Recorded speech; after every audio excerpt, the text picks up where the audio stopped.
Ciutats Defensores dels Drets Humans és un projecte municipalista en què participen 28 ajuntaments, 6 entitats i 3 institucions catalanes, coordinat pel Fons Català de Cooperació al Desenvolupament i gestionat per la Comissió Catalana d'Ajuda al Refugiat. Des del 2013, treballem conjuntament per visibilitzar i acompanyar la tasca de les persones defensores dels drets humans i denunciar la persecució que pateixen.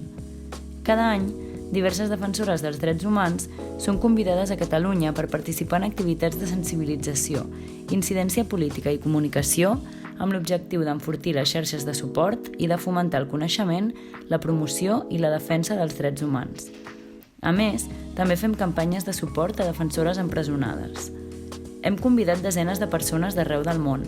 Són defensores de drets civils i polítics i de drets econòmics, socials, culturals i ambientals. Defensen el dret de tothom a tenir una vida digna i treballen per un món més just, igualitari i lliure de discriminacions.